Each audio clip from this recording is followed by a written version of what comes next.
사랑하는 부산 시민 여러분, 우리 부산에 큰 기회가 오고 있습니다. 많은 분들께서 불가능하다, 안 된다라고 이야기했던 해양수산부 부산 이전, 매출이 10조 원이 넘어가는 HMM 본사의 부산 이전, 회사 전문법원 부산 개청, 50조 원에 달하는 동남투자공사까지 하나씩 현실이 되어 가고 있습니다. 많은 사람들이 불가능하다고 이야기했습니다. 그런데 이미 현실이 되어가고 있다는 말씀을 드립니다. 우리 부산은 이 기회를 잡아야 됩니다.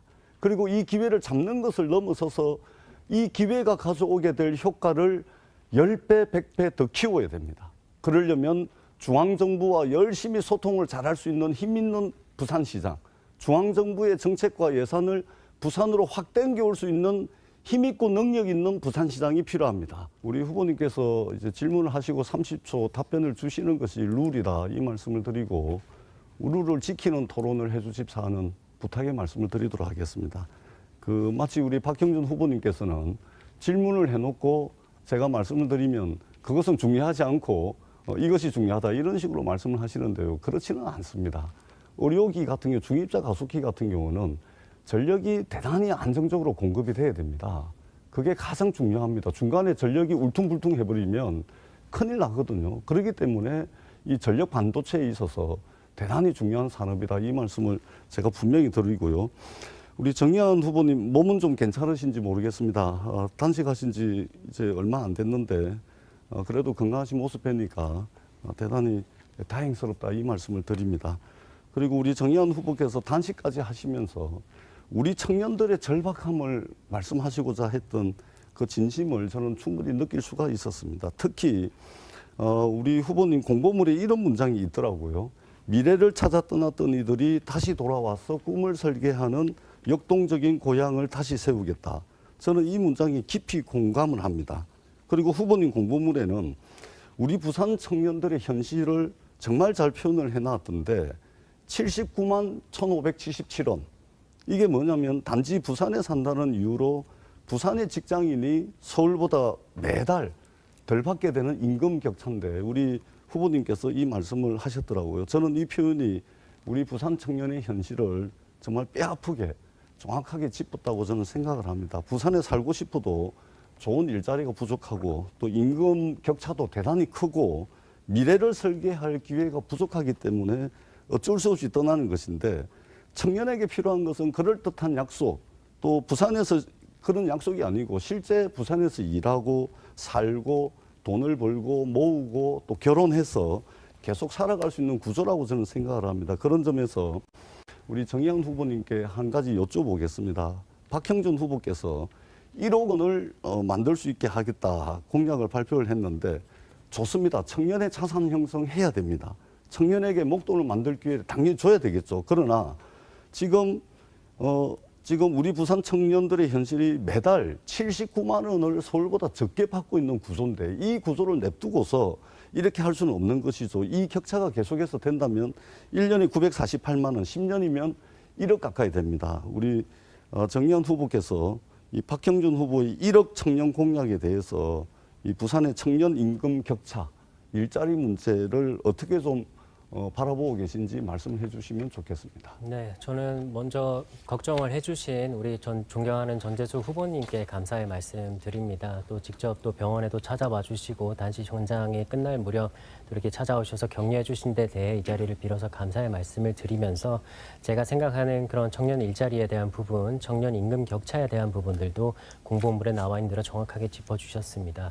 이 부분에 기인해서 제가 생각하는 청년들이 가장 고민하고 있는 부분들이 바로 목돈이 없었다라는 점이었는데 그 부분에 대해서 우리 존경하는 박형준 후보님께서 목돈을 만들어주자라는 차원에서 1억 원에 대한 부분을 공약으로 내셨던 것 같습니다.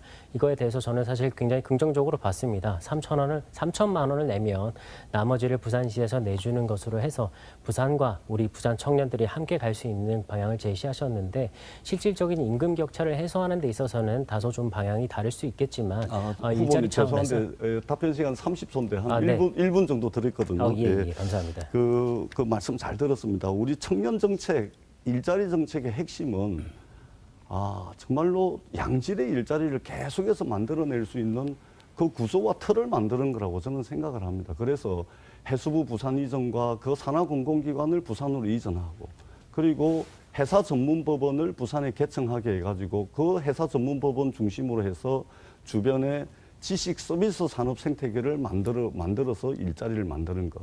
그리고 HMM 등등 해운 대기업 본사를 부산에 유치하고 50조 원에 달하는 동남투자공사를 만들겠다. 이것이 해양 수도를 향한 큰 그림인데 이 구조를 잘 만드는 게 중요하다고 생각을 합니다. 우리 박형준 후보께서는 불가능하다고 이야기했던 해수부 부산 이전, HMM 본사 부산 이전이 현실화되니까 이제는 그거를 가지고서 내려와 봐야 별 효과 없다. 그게 부산시장이 되겠다는 분이 하신 말씀입니까? 잘 되게 하기 위해서 그 효과를 10배, 100배 키우기 위해서 노력을 하시고 고민을 하셔야지 불가능하다, 안 된다 했던 것들이 현실이 되니까 이제 그걸 깎아내리고 있습니다. 정말 개탄스럽다는 말씀을 드리고요. 부산 상공회의소 자료를 한번 보십시오. HMM 본사 부산 이전을 통해 가지고 5년 동안 생산 유발 효과가 7조 7천억입니다. 그리고 일자리 창출 효과가요. 16,000명입니다.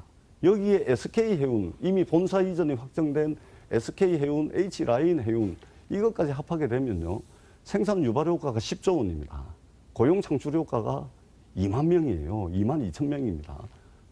이걸 더 크게 키우고 효과를 더 가속화시키고 이래가지고 양질의 일자리를 계속해서 만들어낼 수 있는 구조와 틀을 고민을 해 주셔야지 안 된다 하다가 현실이 되니까 이것을 폄훼하는 것은 정말 부산시장이 되고자 하시는 분인지 의아스럽다라는 말씀을 드리고 저는 다시 한번 우리 청년들에게 기회가 주어지고 청년들이 부산에서 부모님과 이별하지 않는 그런 양질의 일자리를 만들어내는 도시를 만들도록 지난 여러 번의 TV 토론에서 우리 전재수 후보한테 들을 수 있는 얘기는 레파토리가 매번 반복이 됩니다. 해수부, HMM, 해사법원입니다.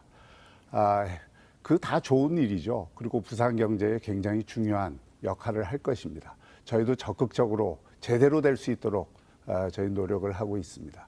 하지만 이것만이 다 일자리를 만들어내고 또 부산 경제를 진흥시키는 건 아닙니다. 거기서 만들어지는 일자리는 좀 전에 얘기했듯이 아주 소수에 불과합니다. 가장 중요한 것은 지식 서비스의 일자리를 만들어야 되고 물류, 금융, 관광, 문화 그리고 신산업 쪽에 골고루 일자리를 늘리는 게 필요합니다. 그러기 위해서 저희가 제2센텀이라든지 기회발전 특구로서의 기장의 첨단산업 특구라든지 또 금융발전 특구라든지 에코델타 시티라든지 이런 중요한 거점 개발지를 중심으로 해서 산업을 육성을 시켜야 됩니다. 제2센텀에 대해서 제가 좀 질문을 드리겠습니다. 제2센텀이 어떤 역할을 해야 된다고 우리 전재수 후보는 생각하시는지요? 지금 현재 계획이 돼 있듯이 첨단 산업을 유치하는 단지로 알고 있고 그 방향으로 진행이 돼야 된다고 생각을 합니다. 그러면 그 첨단 산업이 어떤 첨단 산업이 거기에 뭐 여러 가지가 있을 수 있겠죠. 오늘 이제 제가 부산대학교 수소 선박 기술센터를 다녀왔는데 이것들을 비롯해 가지고 예로 들면은 메모리 반도체 같은 경우는 정보를 저장을 하고 연산하는 그런 기능을 가진 메모리 반도체인데 네, 우리 부산 알겠습니다. 같은 경우는 예. 전력 반도체라든지 또 해상 풍력, 해상 에너지 뭐 이런 부분들을 그 통해 전력 가지고 반도체, 할 수가 있을 거라고 해상, 생각합니다. 그 풍력이라든지 이런 데는 제2센텀에 들어갈 부분은 아니고요. 제2센텀은 그야말로 우리 부산의 첨단 산업의 일종의 R&D 센터들을 융합을 해서 넣어야 되는 곳입니다. 또 하나 묻겠습니다. 우리 부산에 중입자 가속기가 들어오게 되는데 그 중입자 가속기가 들어올 때 이 부산의 이 산업에 미치는 영향은 무엇인가요?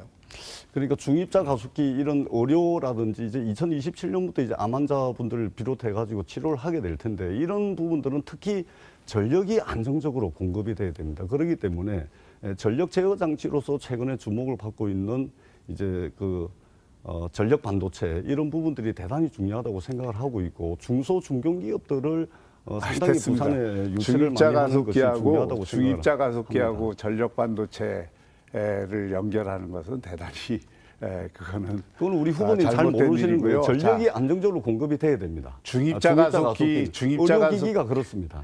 중입자 가속기에 전력이 안정적으로 공급된다는 건 당연한 얘기고 중입자 가속기가 들어와서 암 치료에 새로운 신기원이 열리면 그것과 관련해서 의료 헬스나 의료 관광 이런 것들을 이제 육성을 하고 또 그것과 관련해서 SMR이라든지 이런 어떤 원자력을 이용할 수 있는 그런 기지를 만드는 것이 필요한 것입니다.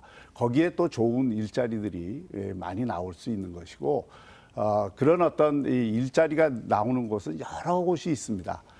에코델타 시티도 마찬가지입니다. 에코델타 시티에는 지금 어떤 계획이 진행되고 있는지 아십니까? 그거 말씀하십시오. 제가 말씀을 드리면은 그거는 중요하지 않고 이게 중요하다 이렇게 아니, 말씀을 답변을 하시니까. 하세요. 아니 말씀을 하십시오. 예, 제가 듣겠습니다. 예. 에코델타 시티도 우리 부산에서는 굉장히 중요한 거점입니다. 수자원공사가 이미 개발을 끝내서 우리가 의료 헬스 단지를 거기에 14만 평에 조성을 하게 되고 그 외에도 에코델타 시티에 새로운 바이오 거점 산업들을 거기에 육성을 하게 되면 거기서도 일자리가 굉장히 많이 나오는 것입니다. 또 북항을 제가 마지막으로 좀 질문을 드리겠습니다. 동구장을 만드신다고 했는데 동구장이 아침에 토론을 보니까 15,000평을 동구장을 만든다고 해요. 3만 평 중에 15,000평을 만든다. 그런데 15,000평을 만들면은 나머지 15,000평은 뭘 하겠다는 것인지 제가 이해가 안 되고 그 혹시 아파트 지으려고 하는 것 아닙니까? 주거시설? 우리 박형준 후보님께서 대단히 급하신가 본데 걱정하지 마시라 이 말씀을 드립니다. 제가 해양수산부 장관으로 있으면서 이 3만 평 랜드마크 부지에 무엇을 해야 될지 계획을 다 짜놨고요. 다만 공개하지 못하는 것은 정부 일정상 그렇습니다. 15,000평 부지에 그동안 이제 이 15,000평 예, 부지가 됐습니다. 그 15,000평 30초는 시간을 주셔야죠. 아니, 그 계속 주고받고 하고 있잖아요. 아니 30초 이상을 주셔야죠. 드렸습니다. 그리고 제 답변을 들으셔야죠. 아니 그러니까 예. 그 제가 또 질문을 드릴게요. 지금 시간이 없어서 그렇습니다. 지금 동구장을 짓겠다고 할 때 가장 중요한 거는 15,000평으로 지을 수 있는 거기는 섬입니다. 사직구장은 옆에가 다 스포츠 단지이기 때문에 그 15,000평을 갖고도 충분히 메이저리그급의 야구장을 만들 수 있는데 거기에는 섬이기 때문에 다른 인프라들을 다 구축해야 되기 때문에 15,000평을 설정한 이유는 제가 알고 있기로는 그 제안에 수익을 내기 위해서 주거시설을 그 옆에 두려고 하는 겁니다. 그 주거시설을 통해서 수익을 얻어서 야구장 짓겠다는 거거든요. 이게 기본적으로 그 땅을 운영하는 원칙에 위배되는 저한테 일입니다. 시간을 주시는 그리고 것이 룰입니다. 예, 시간이 다 지나갔는데. 동구장을 그런 15,000평에 짓겠다고 하면서 또 아레나까지 하겠다 그러면 그거는 굉장히 협소한 것이 됩니다. 그걸 위해서 사직구장 지금 계획했던 거를 다 뒤로 물리고 룰을 지켜주셔야 돼요. 먼저 양질의 일자리와 경제를 돌아가는 데 있어서는 누구도 동의하지 않을 수가 없을 것입니다. 전재수 후보님께서 내려오셨던 해수부 이전에 관련해서는 저도 굉장히 높게 평가를 합니다. SK해운과 HMM도 마찬가지입니다. 좀 전에 박형준 후보께서 말씀하셨던 본사의 중요한 그런 기능들이 내려오지 않았기 때문에 이런 부분에 있어서 온전히 기능하지 못하고 있다는 부분에 대해서 존경하는 박형준 후보님의 말씀을 조금 더 듣고자 합니다. 말씀 부탁드립니다. 예, 누가 이 HMM 내려오는 거나 해사법원 안 좋다고 하겠습니까? HMM의 가장 중요한 거는 영업, 금융, 재무 이런 것입니다. 이런 게 내려오지 않으면 일자리가 새로 생기지 않습니다. 그거 내려오게 하는 게 가장 중요한데 이번 노사 합의에서 그런 것들이 내려오지 않는 것으로 거의 합의가 돼 있고 그 사실과 그리고 다릅니다. 예, 또 사실대로 말씀하십시오. 노조원들과 하나씩 합의를 해서 내려오게 돼 있습니다. 그래서 저는 이걸 내려오게 해야 된다는 거지 그걸 발목 잡는 게 아닙니다. 이걸 선거 앞두고 빨리 너무 서둘러서 합의를 하다 보니까 정말 내려와야 되는 중요한 기능이 안 내려왔다. 그러니까 그거를 노력해서 내려오게 해야 된다. 이런 취지입니다. 네. 알겠습니다. 그럼 전재수 후보님께도 조금 말씀을 드리고자 하는데요. 그런 부분들을 이후에도 조금 노력을 해서 내려오게끔 하고자 하는 그런 의지가 있으신지 그렇습니다. 궁금합니다. 예, 정 후보님 질문을 해주셔서 정말 고맙다는 말씀을 드리고요. 제가 해수부 부산 이전 그 산하공공기관 행정을 총괄하는 해수부 부산 이전 사법기능을 총괄하는 회사전문법원 부산 설치 HMM을 비롯한 해운대기업 본사 부산 이전 그리고 50조 원의 동남투자공사 해양수도 부산을 만들기 위한 이 네 가지 세트는 전재수가 공약을 통째로 설계를 했습니다. 그리고 해수부 장관을 하면서 국정과제와 세부추진과제에 포함을 시켰고 그리고 지금 현실이 되고 있는 겁니다. 이 역량을 부산 전체로 확대시키고 더 키워가지고 기회를 살려야 될 생각을 하는데 그냥 이렇게 부정적인 말씀을 하시면 저는 부산 시민들에 대한 예의와 도리가 아니라고 생각을 합니다. 저 전재수가 그 기대 효과를 10배, 100배로 만들도록 최선의 노력을 다하겠습니다. 네, 저는 정말 존경하는 우리 전재수 후보님께서 약속을 꼭 지켜주시는 그런 후보로 그리고 시장으로 남겨주셨으면 하는 바람이지만 지금까지 해오신 그런 행보를 보아왔을 때 박형준 후보님께서도 일일이 다 동의하지 않으실 수 있을 것 같아서 한번 조금 여쭤보고 싶습니다. 최근 토론에서도 많이 조금 여쭤봐 왔듯이 글로벌 허브 도시 특별법이라든지 실질적으로 산업은행 같은 것도 전재수 우리 존경하는 전재수 후보님께서는 피켓 시위까지 하시면서 약속을 꼭 지키겠다고 하셨는데 지금까지 하신 말씀들이 혹여나 그런 공중에서 사라지는 그런 비일공짜 공약이 되지는 않을지에 대해서 박형준 후보님께서 과거 사례를 통해서 한번 말씀 부탁드립니다. 전재수 후보는 자기가 알고 있는 그 해수부 HMM 그리고 이 해사법원 이거 외에는 얘기를 하는 게 없습니다. 앵무새 되뇌이듯이 그 얘기만 하고 있는데 정작 중요한 산업은행 이전이나 글로벌 허브 도시 특별법에 대해서는 본인이 피켓도 들고 정치적 효능감을 보여주겠다고 해놓고서는 지금 와서 완전히 말을 바꿨습니다. 법을 대표 발의한 분이 법 내용도 모르고 이제 와서 그 법이 문제가 있다.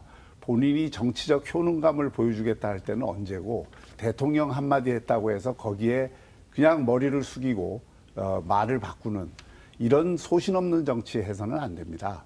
시장은 시민의 힘으로 시장 역할을 하는 것입니다. 시민이 원하고 바라는 것을 관철시키려고 노력을 해야지 산업은행도 마찬가지입니다. 어떻게 산업은행 이 모든 그 해양 수도를 하는 데 있어서 핵심 중에 핵심인 산업은행 이전을 포기하고 동남권 투자공사 3조 원 자본금에 15배 레버리지를 키워서 그걸 하겠다고 하는 건데 지금 시작도 못한 일입니다. 거기다가 그 3조를 50조로 키우기 위해서는 그게 다 빚을 내는 겁니다.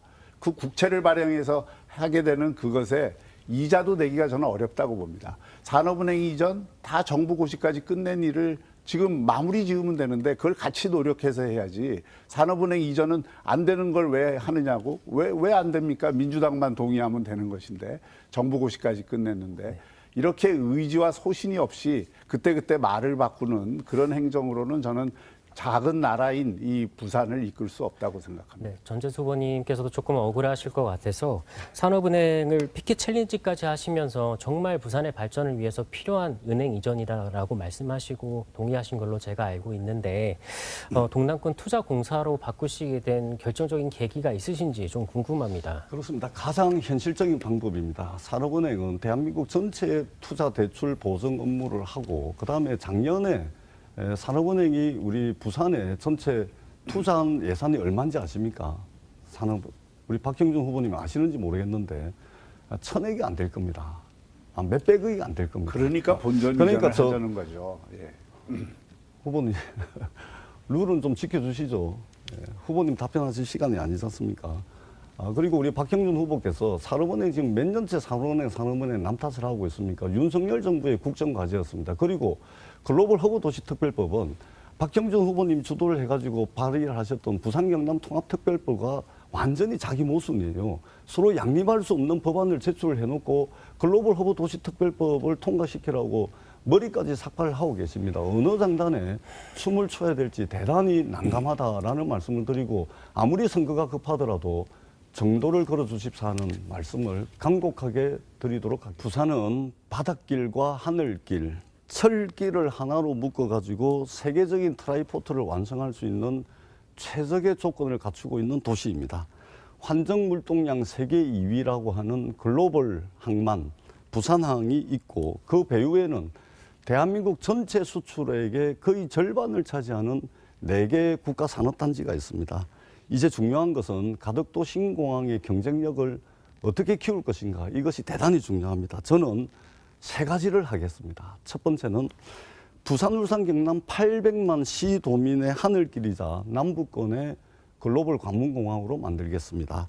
일본, 중국, 동남아시아 노선을 넘어서서 유럽, 미주, 중동까지 연결되는 중장거리 국제 노선을 적극적으로 확충하겠습니다. 그리고 두 번째는 바닷길, 하늘길, 철길이 이어지는 글로벌 복합물류 체계를 만들겠습니다. 특히 해운 물동량과 항공화물을 결합시키도록 하겠습니다. 그리고 마지막 세 번째로는 배후단지 경쟁력인데요. 이 트라이포트의 진정한 경쟁력은 배후단지입니다. 저는 배후단지를 대대적으로 확충하겠다라는 말씀을 드립니다. 가덕 신공항은 단순하게 토목 사업이 아닙니다. 글로벌 지식 서비스 산업 일자리, 첨단 물류 일자리, 미래 AI 산업 일자리를 만들어낼 수 있는 기회의 문입니다. 저 전재수가 반드시 저는 존경하는 전재수 후보님께 북한 야구장에 대해서 질문 올리도록 하겠습니다. 해수부 장관 시절에 이 부분에 대해서 계획을 완전히 검토 끝내셨다고 하셨는데 검토를 하시는데 기간이 어느 정도 걸리셨는지 개인적으로 궁금합니다. 예, 제가 해수부 장관으로 있는 동안 집중적으로 했습니다. 이 북한 지역에 이게 먼지만 날리는 이유가 세 가지거든요. 첫 번째는 6,300억에 달하는 땅값이 문제입니다. 그다음에 부산항만공사가 부지 조성하고 매각하는 역할밖에 못하게 돼 있습니다. 그래서 항만공사법, 항만재개발법 개정이 반드시 필요했습니다. 그리고 수요를 어떻게 창출할 건가, 이것이 가장 큰 문제였는데 그것은 부산역과 북한을 연결해 가지고 배후 수요를 충분히 창출할 수 있다, 이런 결론에 다다른 것입니다. 네, 그러면 부지가 아까 말씀하신 대로 한 6천억에서 7천억 정도 부산 네, 항만공사 6,300억 정도 됩니다. 네, 예. 그렇다면 이게 시행에 공동 지분 참여로 하게 되는 것일 텐데요. 그렇습니다. 지금 부산 항만공사의 그런 부채 비율이 어느 정도인지 혹시 알고 계십니까? 부채 비율까지는 제가 정확하게는 네. 모르겠습니다. 제가 근데 알아본 결과 24년도 기준으로 약 4조 정도 달하고요. 부채 비율은 약 100%에 달합니다. 사실상 지금 부산 항만공사에서도 무려 6천억에서 7천억에 달하는 그런 비용을 여기 시행 사업자로 같이 공동 참여하는 것이 굉장히 부담스러울 수밖에 없을 것 같은데 혹시 항만공사의 의견을 들어보신 적 있으십니까? 제가 해수부 장관을 하면서 해수부의 주무부처, 그다음에 항만공사하고 협의를 진행을 했었고요. 6,300억에 달하는 땅값을 우리가 개폐식 동구장을 짓게 되면 한 1조 3천억 정도로 추산을 했습니다. 그럼 1조 3천억이라고 하는 전체 사업비 중에 항만공사가 가지고 있는 6,300억을 지분으로 들고 들어가면 44% 정도 됩니다. 이렇게 되면 공공이 이 투자에 직접 사업 시행자로 들어오기 때문에 민간에서도 리스크를 최소화할 수가 있는 겁니다. 그렇기 때문에 6,300억짜리 땅을 팔려고 내놨는데 내놓을 때마다 유찰이 되지 않습니까? 그것은 이 덩치가 큰 땅값에 대한 이 부담 때문에 민간이 제대로 투자를 하기가 어려운 겁니다. 그렇기 때문에 지분 44% 정도를 들고 항만공사가 사업의 신뢰성을 상당히 높이게 될 것으로 저는 기대를 하고 네, 있습니다. 그럼 존경하는 전재수 후보님, 우리 사직야구장이 부산시에 어느 정도 수입을 내고 있는지 혹시 아시나요? 사직 야구장은 뭐 정확하게 수익은 얼마인지 모르겠지만 네. 야구 경기 한 경기가 열릴 때마다 거기 소비 효과가 10억 이상이 되는 것으로 알고 있습니다. 네, 사직야구장이 부산시에서 사직야구장을 통해서 얻고 있는 수익이 연간 9억 정도 달합니다. 잠실야구장이 1년에 100억 정도 달하고요. 부산항만공사가 땅을 한 6,300억 정도라고 했을 때 이것을 투자를 하게 되면 환수를 하기까지 무려 한 300년에서 500년까지도 걸릴 수 있다라는 계산이 나옵니다. 이런 리스크를 가지고 과연 북한 야구장에 항만공사가 투자할 의향이 있을지에 대해서도 저는 좀 아니, 후보님 궁금합니다. 전혀 그렇지 않습니다. 그건 이제 야구를 할 경우에만 그렇고요. 지금 홈구장이 야구가 1년에 144경기가 열리는데 그중에 부산에서 열리는 홈 경기는 72경기입니다. 그 72경기조차도 울산 문수구장에서 열리는 거 빼면 60몇 경기밖에 열리지가 않는데 야구가 열릴 때는 야구를 하고 야구를 하지 않을 때는 우리가 BTS가 제대로 공연할 공간이 없어가지고 광화문에서 공연을 하지 않습니까? BTS와 같은 세계적인 우리 아티스트들을 모셔다가 여기에 대규모 공연을 하게 되면 그다음에 부산역과 바로 연결이 되어 있기 때문에 대단히 많은 수요를 창출할 수가 있습니다. 네, 그렇기 때문에 맞습니다. 단순하게 야구만 가지고 네, 너무나도 좋은 예. 말씀이시고 사실 야구를 하지 않는 그런 겨울 시즌이나 이른 봄 시즌에는 공연을 통해서도 충분히 수익을 올릴 수 있다고 말씀해 주셨는데 자료를 보시게 되면 고척돔에서 공연을 하게 됐을 때 사용료에 관람료의 수입은 약 8% 정도밖에 귀속이 되지 않는 점을 빌어봤을 때 굉장히 미미하다고밖에 보일 수 없습니다. 전재수 후보님께서 이 부분에 대해서 관람료 수익을 어느 정도까지 올리시는지는 잘 모르겠지만 무려 6,300억에 달하는 그런 부지를 비용을 감당하고 환수하려면 도대체 얼마만큼의 기간이 걸리는지를 검토를 하셨는지 저는 그 부분이 좀 그 궁금합니다. 기간까지 제가 검토를 하지는 않았지만 이 사업 모델에 대해서 상당히 매력을 가지고 있는 민간 기업들이 상당히 많습니다. 제가 해수부 장관을 할 때도 문의가 상당히 많았고, 그다음에 선거 기간 중임에도 불구하고 문의가 상당히 많습니다. 야구 시즌에는 야구를 하지 않을 때는 대규모 공연이라든지, 그다음에 전시라든지 이런 등등을 통해 가지고 KTX와 연결되어 있는 대규모 배우 수요를 창출할 수가 있고, 그다음에 북한에 크루즈항이 있습니다. 크루즈와 연결을 시켜가지고 관광산업, 전시 컨벤션까지도 가능합니다. 그렇기 때문에 수익률에 대해서는 제가 다시 한번 검토를 하겠습니다만 크게 걱정을 하지 않으셔도 될 것 그러면 같다는 존경하는 말씀을 박영준 드립니다. 후보님, 이미 사업비가 책정돼 있는 3천억의 사직 야구장 리모델링에서 보통 동구장 사업비가 6천억에서 7천억 정도 든다는 걸 감안했을 때 기존의 한 절반 정도만, 한 3천억 정도만 더 구입하면 된다는 점에서 사직 동구장이 훨씬 현실성 있는 공약이라고 저는 생각이 되는데 어떻게 생각하시나요? 동구장보다는 북한 동구장보다는 사직 동구장이 훨씬 더 현실적인 방안이죠. 저희도 그거를 두 가지 방안을 다 검토를 해서 현실적으로 저희가 지금 사직 야구장을 메이저리그급으로 고치겠다고 한 건데, 한 말씀만 더 드리면 우리 전재수 후보는 정말 행정을 모르세요. 왜냐하면 사직구장은 이미 국비로 확보해 놓고 롯데로부터 800억을 받아놓고 지금 이미 사업이 시작이 됐습니다.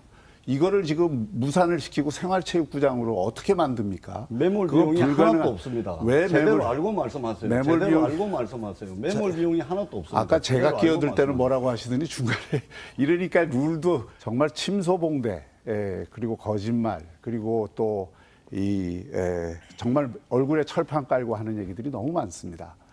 해수부 장관 지금 4개월 했습니다. 무슨 4년, 5년 한 것 같아요.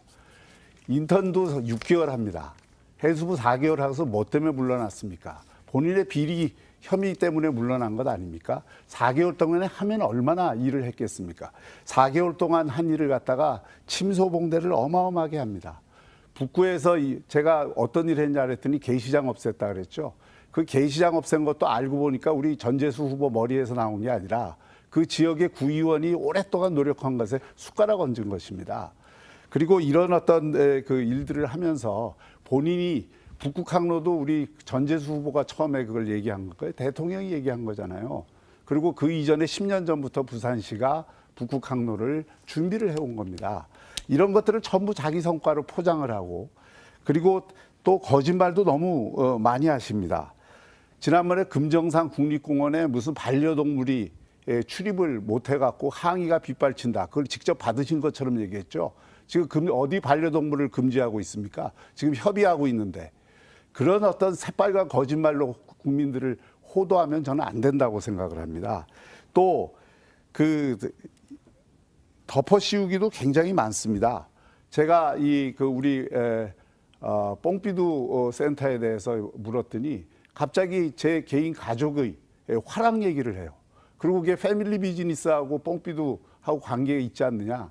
저는 이렇게 생각합니다. 하나라도 비리를 제대로 얘기를 하면 제가 그 비리 때문에 시장직 그만두겠다고까지 얘기했어요. 이 자리에서 약속하세요. 본인의 비리가 조금이라도 있으면 시장직 더 안 하겠다고. 우리 부산 시민들은 그런 그 시장을 원하지 않습니다. 자신의 문제에 대해서 떳떳하지 못하고, 책임 정치라는 게 뭡니까? 국민들에게, 시민들에게 설명할 책임입니다. 설명할 책임을 하는 것이 책임 정치의 본령입니다. 시민들이 묻고 있는 거예요. 시민들이 묻고 있는데 받았냐 안 받았냐를 묻고 있는데 제가 수사기관에서 이렇게 얘기했다. 이런 식으로 호도하는 것은 책임 정치의 본령을 떠난 것입니다. 답변하실 시간을 좀 주시죠. 30초 후보님. 드릴게요. 예. 30초 드릴게요. 그래서 그래서 그런 어떤 말씀하시면 어떻게 됩니까? 이런 어떤 방식으로 그 호도를 하는 것은 저는 굉장히 유감스럽게 생각을 하고요. 그리고 또 HMM 이전에 대해서도 제가 한마디 더 드리겠습니다. HMM 이전은 굉장히 중요한 사안입니다. 중요한 사안이기 때문에 이걸 가져와야 됩니다. 가져오되 제대로 가져와야 됩니다. 정말 HMM 본사가 아까 전재수 후보 얘기했듯이 그런 어떤 많은 그 고용 효과와 뭔가 이런 걸 가져오려면 거기에 영업, 재무, 마케팅 이걸 가져와야 되는 겁니다. 그럴 생각이 없습니다. SK 해운도 마찬가지입니다. 지금 사장만 왔다 갔다 며칠 하고 있어요. 신규 직원이 없습니다. 여기서. 앞으로 창출이 되려면 그 기능들이 와서 이쪽에 생태계가 조성이 돼야 됩니다. 제가 정 후보한테 여쭙겠습니다. 아니, 우리 저에 대한 비판을 하시고서. 아니, 그건 제 마음이에요. 아까도 저한테 질문을 줄 기회 안 주셨잖아요. 제가 여쭙겠습니다. 부산시장으로서 이런 어떤 정직성, 그리고 시민들에게 이 설명할 의무, 책임, 그리고 자신이 한 일에 대한 정직한 답변, 이런 게 필요하다고 보는데 어떻게 생각하세요? 네, 저는 앞으로 시정을 이끌어가는 데 있어서 정말 시장이 되겠다고 하는 사람은 330만 시민 앞에 본인이 떳떳할 그런 자신이 있어야 된다고 생각합니다. 그런 의미에서 저는 존경하는 박형준 후보께서 말씀하신 단 하나의 의혹이 정말 진실이라도 드러난다면 그날 정말 시장을 그만두겠다고 말씀하신 부분은 정말 높게 평가라고 생각합니다. 이에 반해서 정말 존재수 후보님께서는, 존경하는 존재수 후보님께서는 이에 대한 의지나 그런 마음이 있으신지도 저는 궁금합니다. 자, 후보님 저한테도 아니요, 답변할 시간 아까 좀 주시죠. 자 이것도 똑같은 얘기입니다. 우리 전재수 후보는 아까 6분 쓰시면서 저한테 30초의 기회도 안 줬어요. 그러면서 본인한테는 지금 기회를 달래요. 아까도 똑같이 하셨잖아요. 우리 정의한 후보한테 30초 주고 저한테 설명 기회 안 주셨잖아요. 자기 시간에 쓰세요. 하십시오. 자기 시간에 쓰세요. 하십시오. 후보님 하십시오. 이게 본인이 어떤 행동을 하는지는 남들에게 분명하게 드러내지 않고 남에게는 덮어 씌우는 행동입니다. 이런 행동을 계속 하시면 정말 곤란하다고 생각을 합니다. 그리고 저는 또 하나 묻고 싶습니다. 우리 젊은 보좌진, 그것도 24살의 보좌진이 지금 전과를 쓰게 생겼잖아요. 이 문제에 대해서 책임 안 느끼십니까? 그리고 이 문제에 대해서 본인 사무실의 PC를 그렇게 증거인멸을 위해서 때려부시고 그것을 밭에 버렸는데 이 일에 대해서 모르고 계셨어요? 이건 한번 답변을 해보세요. 자, 우리 박형준 후보께서 저를 향해서 거짓말이다, 온갖 악담을 다 이렇게 쏟아내시는데 아무리 선거가 급하더라도 저보다 연배도 높으시고 연배도 많으시고 한데 그렇게 말씀하시는 거 아닙니다. 지금 우리 보좌진 기소 이야기를 하시는데 그것은 검찰의 일방적인 공소장이에요. 검찰의 주장입니다. 재판 결과를 기다려 보십시오. 왜 이렇게 급하십니까? 그런 식으로 과대포장하시는 것이 박형준 후보님의 모습입니다. 저는 개탄스럽다는 말, 무슨 말씀부터 드려야 될지 모르겠는데 그냥 오만 가지 말씀을 다 하시면서 거짓말이다, 덮어씌우기 한다, 뭐 아는 것도 없다, 뭐 보좌진이 어떻다, 이렇게 일방적인 주장을 쏟아내시고, 저는 정말 우리 박형준 후보께서 오늘이 토론회가 6번째인데 6번 내내 그냥 네거티브로 일관하는 모습을 보면서 성과 없는 시정을 하신 시장님께서 결국은 할 게 그것밖에 없구나라는 개탄스러움을 느끼지 않을 수 없다라는 말씀을 분명하게 드리도록 하겠습니다. 우리 박형준 후보님,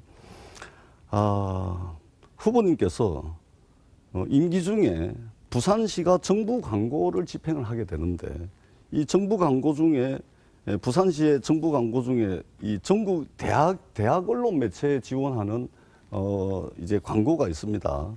그런데 이 광고를 보니까 언론 보도를 보니까 고려대학교가 1등입니다.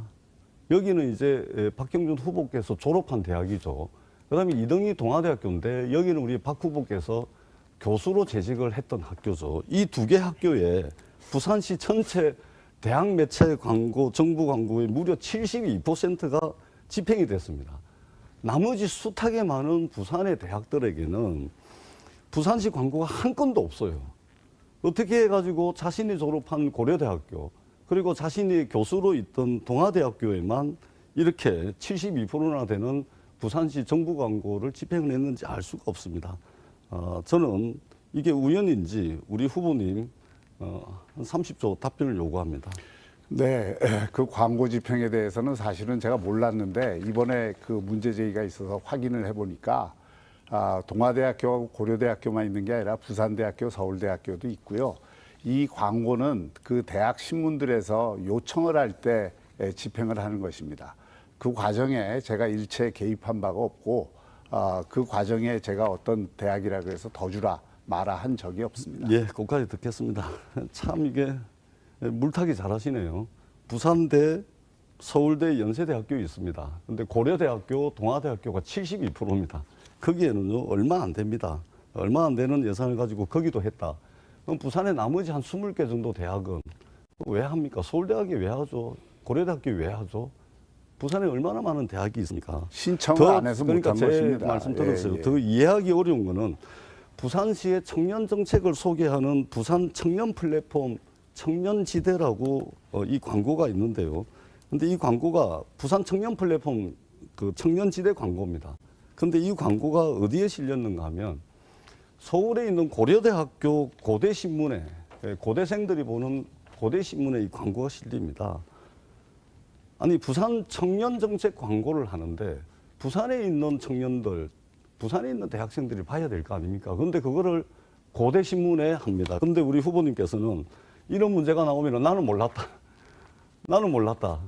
이래버린다. 그러면 누가 그 고려대학교에 아니 부산의 청년 정책을 광고를 하는 광고를 서울에 있는 고려대학교 왜 합니까? 자기 몰랐답니다. 이게 말이 됩니까? 무책임하지 않습니까? 이 부분에 대한 입장은 어떻습니까? 아니, 이 시정에 대한 전체적인 파악을 못 하셔서 그런데 시장이 직접 결재를 하는 게 있고 전결 사항들이 있습니다. 이건 아마 한 과 수준에서 할 겁니다. 대변인실의 한 과가 그런 홍보 예산을 집행하면서 이건 작은 예산들입니다. 전체로 보면. 그래서 그 과정에 대해서는 제가 알 방법이 없어요. 그리고 그 대학이 신청을 해서 받는 것이지 모든 대학에게 이렇게 나눠주는 게 아닙니다. 제가 뭐 그 당시에는 몰랐기 때문에 몰랐다고 하는 것이고 지금 와서 그 일부 파악을 해보면 신청을 제가 40조 드렸습니다. 예. 40조 충분히 드렸고 우리 후보님 제가 이런 말씀 드리기 대단히 죄송스럽긴 한데 정말 나쁜 버릇이 있습니다. 대단히 나쁜 버릇인데 이런 문제가 터지면 나는 몰랐다. 정결 상황이다. 파악을 제가 그리고 이렇게 그 문제를 제기를 하면 제가 부산시정을 다 파악을 못하고 질문한다. 저는 토론의 자세가 아니다 이 말씀을 드리고 정말 나쁜 버릇을 가지고 계신 것 같다라고 생각하지 않을 수가 없습니다. 자, 우리 후보님께서 이 몇천만 원짜리 광고비도 이렇게 집행을 하는데 수백억 수천억이 오가는 부산시 행정은 과연 공정하게 했다고 누가 믿을 수가 있겠습니까? 부산 청년 정책 광고를 하는데 서울 고려대학교에 그리고 자신이 저 교수로 했던 동아대학교 그 두 군데 72% 광고 집행을 하는 게 공정합니까? 뿐만 아니고 항상 이런 식입니다. 몰랐다. 뭐 이런 식으로 하는데 예를 들면 조현화랑 매출도 마찬가지입니다. 임기 동안에 매출이 4배가 늡니다. 보니까 50억에서 한 200억 정도 늘은 것으로 지금 이야기가 되고 있던데요. 이게 지금 4배까지 늘었는데 이거에 대해서도 아무 문제 없다. 그냥 우연이다. 조현화랑이 잘해서 그렇다. 이렇게 말씀하시고 부산 경제에 도움이 된다라고 말씀을 하십니다. 부산에 얼마나 많은 사람들이 힘들고 어려워합니까? 제가 좀 부산의 답변할까요? 기업들도 얼마나 어렵습니까? 그런데 매출이 4배가 늘고 200억씩이나 매출이 됐는데도 불구하고 우연이랍니다. 조현화랑이 잘해서 그렇답니다. 경준 후보님께서 북구항로가 상업항로가 되려면 시간이 많이 걸린다. 아직 이르다 이렇게 말씀을 하시는데 현실 파악을 전혀 못하고 있습니다. 이미 작년 9월에 중국 닝보항에서 출발한 중국의 컨테이너 선사가 아크틱 익스프레스 서비스라 그래가지고 전 세계 최초로 전기 컨테이너 노선을 개설을 했습니다. 최근 10년 사이에 물동량이 10배가 늘었어요. 이미 상업항로로서 기능하고 있다라는 말씀을 드리고요. 북거항로 시대의 개막은 부산에 2번 다시 오지 않을 기회입니다. 이 기회를 꼭 잡아야 됩니다. 그러기 위해서 저는 해양수도 부산을 만들기 위한 공약을 통째로 설계를 했습니다. 행정기능을 총괄하는 해수부 부산 이전과 산하공공기관의 부산 이전, 그리고 사법기능을 총괄하는 해사전문법원의 부산 개청, 그리고 HMM을 비롯한 해운 대기업을 부산에 집적화시켜가지고 시너지 효과를 내겠다. 그리고 동남투자공사를 통해서 전통 제조업에서부터 첨단 AI 산업까지 대대적으로 투자를 해가지고 부산을 해양수도로 키우겠다. 그렇게 해서 부산이 북거항로 시대를 선도하고 선점해서 새로운 성장 거점과 엔진을 부산에 만들겠다라고 이제 국정과제도 반영을 해놨습니다. 그리고 저는 부산시장이 되자마자 이것을 추진하기 위해서 부산시 안에 북구항로 추진 본부를 만들어서 북구항로 시대를 선점하고 우리 박형준 후보님께 LCT 여쭤보도록 하겠습니다. 우리 후보님께서는 누가 팔라고 그런 것도 아닌데 LCT가 각종 뭐 특혜 분양 불법으로 뒤엉키다 보니까 구속된 사람도 상당히 많았습니다. 그러다 보니까 이제 누가 팔라고 한 것도 아닌데 본인이 스스로 팔겠다라고 이야기를 했는데 여전히 팔고 있지 않습니다. 팔지 않았죠. 후보님 가족은 이미 LCT 2채를 보유를 하고 있고 그 가족과 사모님께 죄송하다는 말씀을 드립니다. 그런데 이제 공직자다 보니까 뭐 이렇게 하는데 먼저 좀 죄송하다는 말씀을 드리고 다만 이제 부산 시민들이 대단히 궁금해합니다. 유튜브를 보니까 이 조회수가 몇백만 회를 넘었던데 그만큼 부산 시민들이 관심을 많이 가지고 있다라는 말씀을 드립니다. 우리 박 후보님 가족은 이미 LCT 2채를 보유하고 후보님과 따님이 이 LCT 아래 위 세대에 아래층 위층 세대에 거주해 온 것으로 알려져 있는데요. 이 부산 청년들은 전세금 1, 2억도 힘들어서 대출 없이 들어가기가 상당히 어려운 청년들이 많이 있습니다. 근데 후보님 가족은 어떻습니까? 2026년 얼마 안 됐습니다. 1월 2일 날 같은 해운대 LCT에 그 위층 세대에 조현화랑은 사모님께서 운영하시는 화랑으로 알고 있는데 조현화랑 명의로 전세금 10억 5천만 원의 전세권이 설정이 되고 그리고 28일 뒤에 2026년 1월 30일 날 조현화랑 등기부상 대표이사인 후보님의 아드님 되시는 분의 주소가 바로 그 LCT 세대로 변경이 됩니다. 아래에는 후보님, 그 위에는 따님, 그 위에는 다시 아드님까지 들어간 걸로 보여지는데 이 부분에 대한 설명을 30초 동안 해주시기 바랍니다. 한마디로 말씀드리겠습니다. 비리가 있으면 저는 시장은 안 합니다. 비리를 하나도 얘기하지 못하면서 그냥 옛날에 나왔던 얘기 그대로 묶어갖고 또 제기하고 또 제기하고 제가 말씀드렸잖아요. 전세 때문에 제가 그것을 지금은 못 팔지만 이행 중이라고요. 약속을 안 팔겠다는 게 아니라 팔려고 합니다. 지금 팔지 못한 조건이 돼서 그런 것이고요. 예, 제가 30초 됐습니다. 예, 제가 비리가 있으면 말씀을 하세요. 비리 없이 제가 그렇게 비리가 있는지 없는지는 뭐 그렇게 막 그런 게 30초 됐습니다, 네거티브입니다. 후보님. 예. 그런 게 네거티브예요. 자, 룰을 좀 지켜주세요. 자, 비리를 있다 없다고 말씀드리는 것이 아니고 그 아래 위층 비리가 없는데 왜 얘기를 세채를 합니까? 가지고 있는 부분에 대해서 설명을 해달라니까 엉뚱한 이야기를 하고 계십니다. 자, 그러면 그 조현화랑 그 집이 조현화랑의 업무용입니까? 아니면 아드님 개인 주거용입니까? 아니면 전세금 10억 5천만 원이 회사 돈입니까? 개인 돈입니까? 관리비는 누가 내고 인테리어 비용은 누가 냅니까? 회사 명의로 전세권을 설정을 했다면 그 공간은 당연히 회사의 사업 목적에 맞게 사용이 돼야 됩니다. 조현화랑이 LCT 아파트에서 해야 할 화랑 업무가 무엇이 있는지 부산 시민들은 대단히 궁금해야 합니다. 예를 들어서 회사 자금으로 전세권을 설정하고 대표이사 개인이 실제 주거지로 사용했다면은 이것은 회사는 10억 5천만 원의 자금이 묶이게 되는 것이고 아드님은 주거 비용을 아끼는 것이기 때문에 업무상 배임이 될 수도 있는 겁니다. 그리고 관리비, 인테리어 비용 이런 걸 또 회사 자금으로 처리를 했다면 업무상 횡령으로도 문제가 될 수가 있는 겁니다. 그렇기 때문에 상당히 문제가 된다는 말씀을 드리고 이 부분에 대해서 답변을 해 주시기 바랍니다.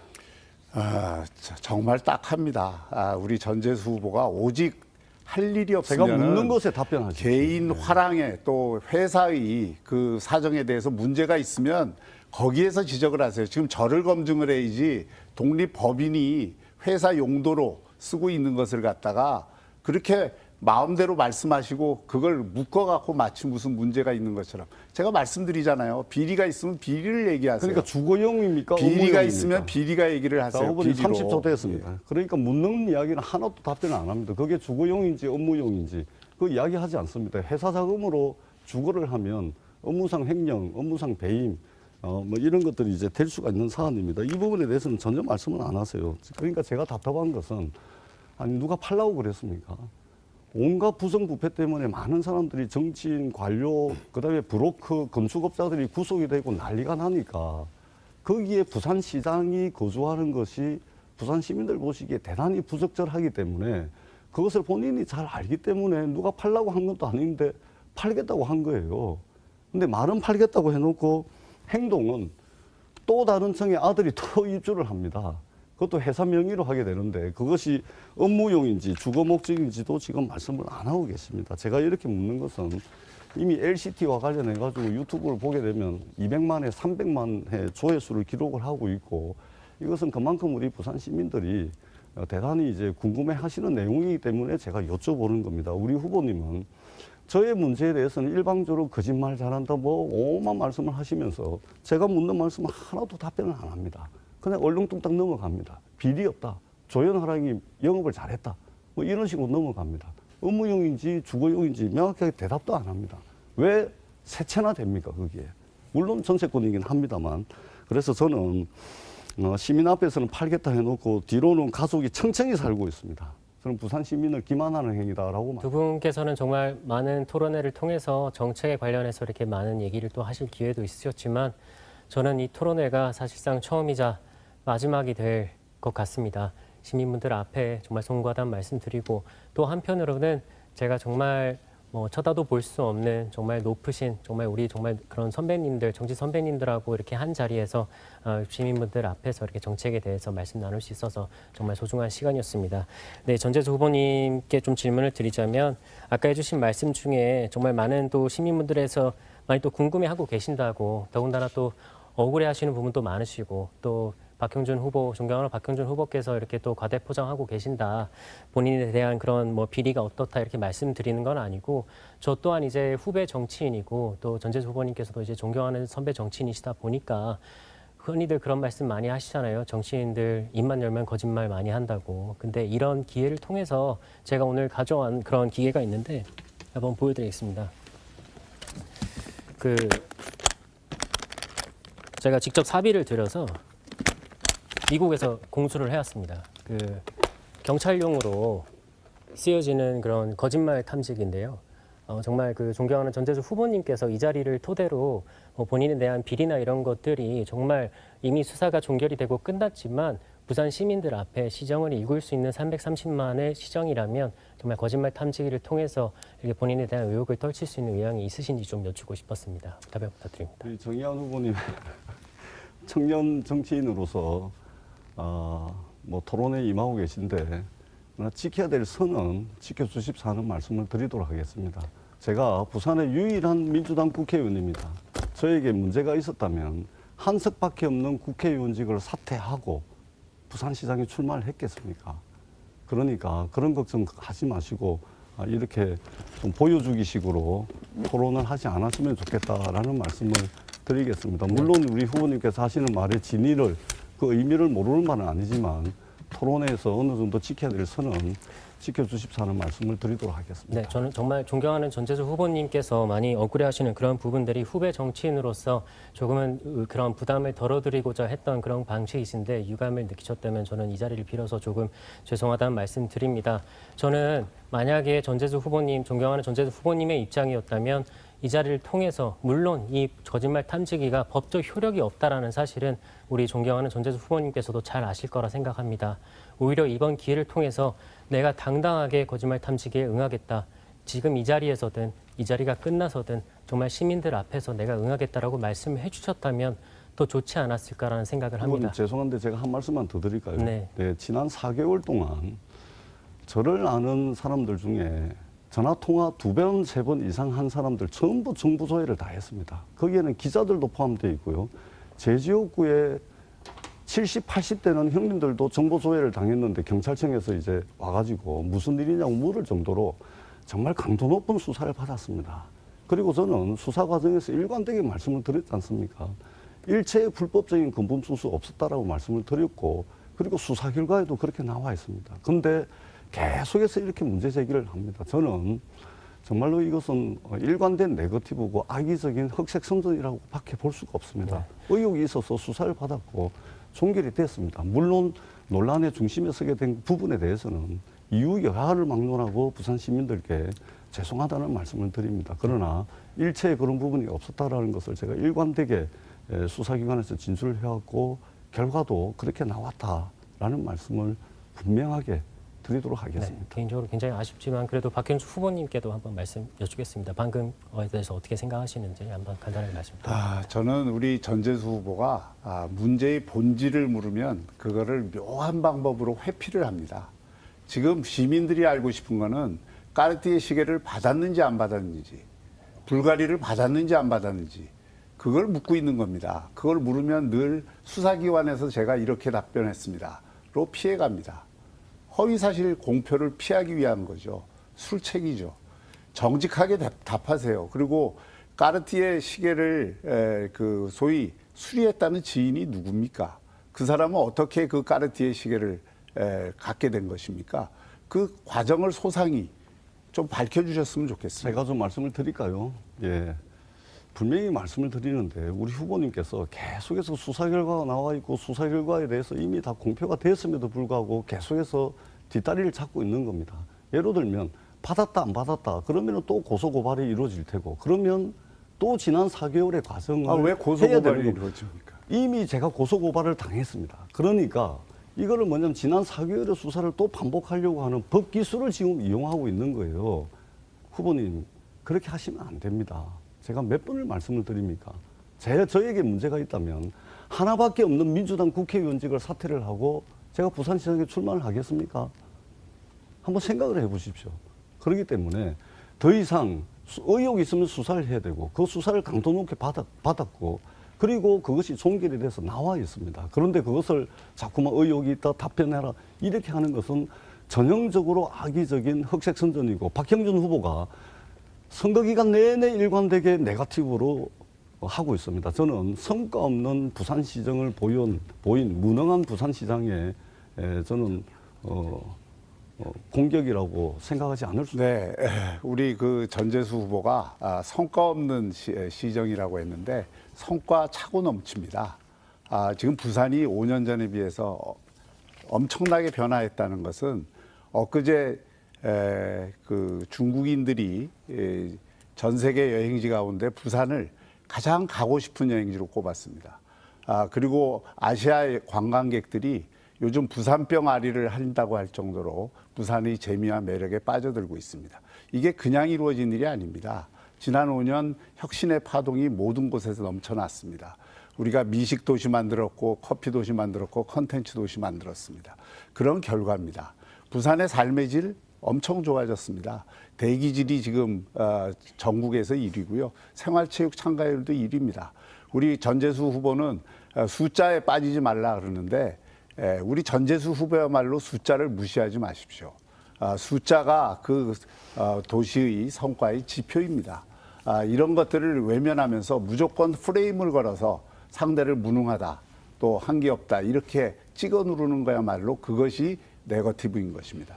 한 가지 더 말씀드리겠습니다. 네거티브와 검증의 차이를 제가 말씀드리겠습니다. 검증은 시민들이 비리에 대해서 묻고 있는 게 검증입니다. 비리가 있는지 없는지.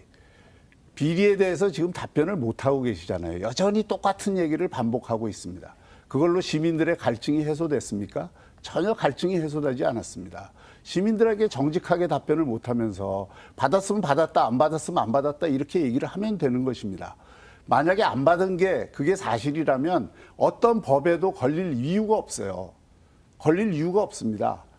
그게 왜 허위사실이 됩니까? 안 받은 걸 안 받았다고 얘기하는데 문제는 그 받은 내용이 증거가 의심되는 정황이 지금 있기 때문에 그에 대해서 답변을 못 하시는 거예요.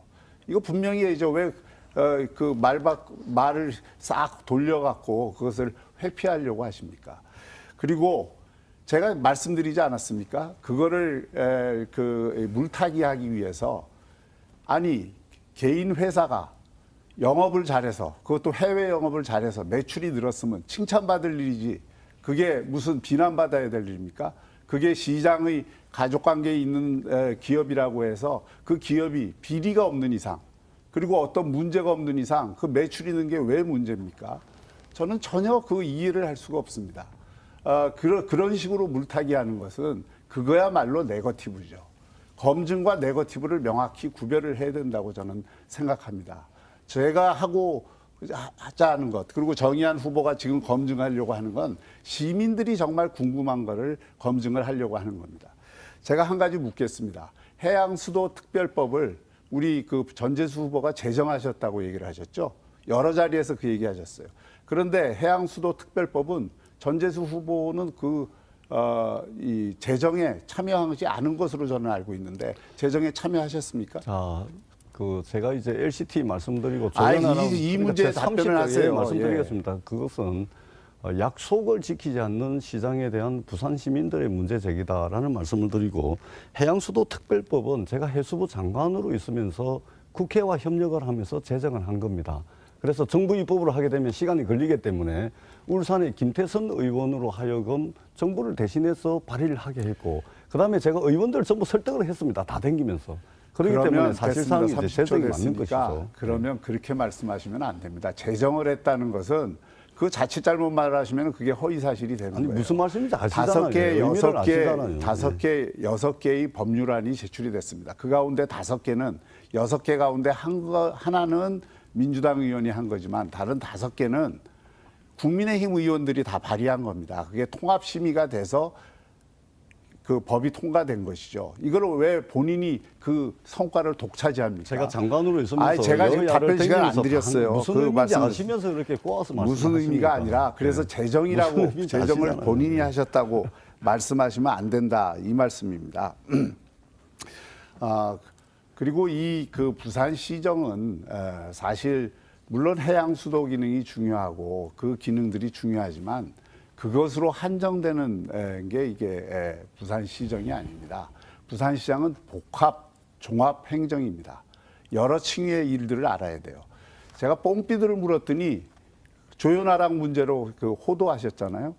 뽕비두를 짓느냐 안 짓느냐는 우리 부산 시민들이 다수가 원하느냐 원하지 않느냐에 의해서 결정되는 겁니다. 60% 이상의 65% 가까이가 뽕비두 유치를 찬성을 했습니다. 그 여론에 의해서 또 공론화위원회를 거쳐서 우리가 추진하고 있는 사업입니다.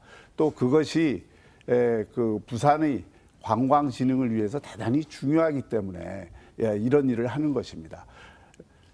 오페라 하우스를 그냥 첫 해 브랜딩을